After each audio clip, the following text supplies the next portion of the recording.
The London property market was for years a one-way bet, pretty much. Prices rose, and then they rose, and then they rose again. There is evidence, though, that maybe that is going to change. Dominic O'Connell is here with that and the rest of the Business News. Morning, Dom. Yeah, morning, Justin. We're starting with the nation's favourite topic of conversation, house prices. The latest data is out this morning from the Royal Institute of Chartered Surveyors. It shows that stamp duty changes are hitting the high end of the market quite hard, but also nationally that the supply of homes is not growing quickly. In upmarket areas of central London, prices are dropping by as much as 13%, according to some agents. There are fears, but this is a subject for debate, which we will come to, that this could ripple out into the rest of the market. Naomi Heaton is the Chief Executive of London Central Portfolio, an investment company that specialises in central London. Henry Pryor is an independent housing expert. Henry, if I could start with you first, please. Could you explain what these stamp duty changes are? Some people will know about them, some people won't have occurred to them at all. Well, good morning, Dominic. Yes, what's interesting, the stamp duty changes which George Osborne, when Chancellor, brought in, was much anticipated and frankly welcomed by much of the industry. It removed the slab-like structure of stamp duty and made transactions for buyers of the majority, perhaps 95% of all homes, actually cheaper. But he lumped the additional pain onto the very top end of the market, which has now seen transactions for those buying at £2 million, for example, topping over £200,000. So somebody buying a property for which we won't have much sympathy, I suspect, at the very top end of the market, particularly if it's now a second home, such changes that were brought in April, you may recall, now pays over 10% in transaction tax. And that's been something of a break at the top end. And so, Naomi, in your specialist field, what's happening in central London? Well, what we're seeing is, according to Land Registry statistics that came out yesterday, an enormous drop in transactions. So if you do take the very top end, over 5 million, there's been about a 60% drop in transactions, and precisely 9 new build sales occurred over 5 million. So we've seen a very big drop in transactions. The drop in transaction numbers. What about prices? Well, prices probably again at the top end, and I'm talking about prices over £1 million, are probably dropping in the region of 20%. So it's affecting the high value properties and it's affecting the new build properties. And overall, the sector has dropped transaction-wise by 33%. Now, that is a problem.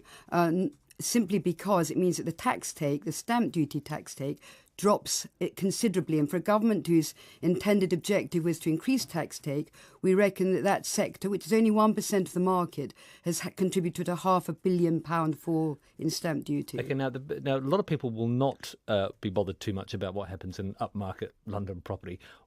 Does it have an effect, though, on the rest of the country? Is there any transmission between what happens in upmarket London, in Kensington and Chelsea, out to what might happen in Sunderland? Well, there are 2 points there.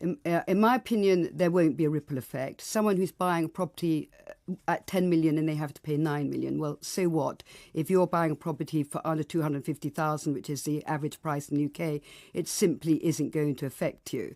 So there won't be a price ripple. Because affordability is still quite good, isn't it? Mortgages, even though they're starting to move a little bit, are still quite cheap. Affordability is relatively good, but the other problem we have is that this drop in transactions due to the accumulation of taxes plus the uncertainty of Brexit has filtered right through the rest of the country. So there is also a drop in sales over the last 6 months of 33%.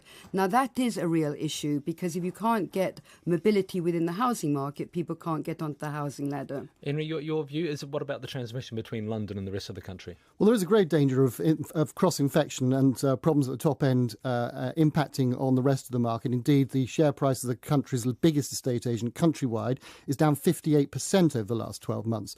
But I take issue with some of Naomi's calculations.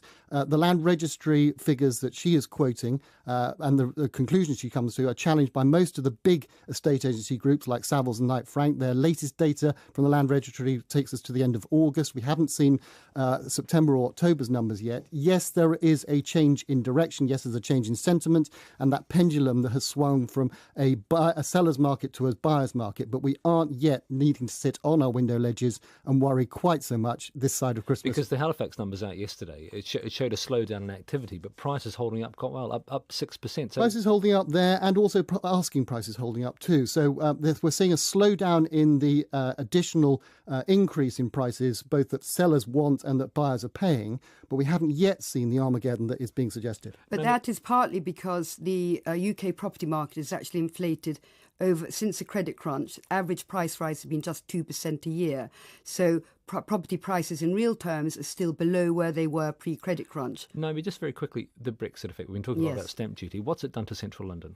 Well, the Brexit effect has affected central London because it caused uncertainty pre-referendum and obviously afterwards. I would say it's had more of an effect in the rest of the country because it's dampened sentiment. And actually, if anything, this massive fall in stamp duty take of about £500 million has been mitigated by the fact that sterling is weak. So for the foreign investor, although there are higher stamp duty charges, there are some bargains. There's some bargains too. Henry? We haven't got time, but I'm afraid I disagree with almost all of that. If you're someone who owns a home in Northern Ireland, for example, you'll be aware that house prices are still 50% below where they were at the peak in 2007. We could go on, I'm afraid, for the rest of the programme, probably the rest of the morning. A disagreement over housing, who would have thought it? Thank you very much, Naomi Heaton from London Central Portfolio and Henry Pryor, the independent housing expert.